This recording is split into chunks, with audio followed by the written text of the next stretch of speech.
هل أتاك حديث ضيف إبراهيم المكرمين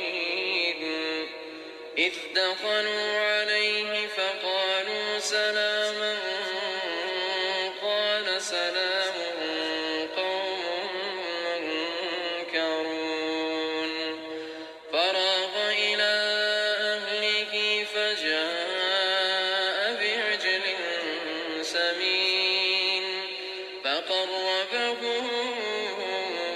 إليهم قال ألا تأكلون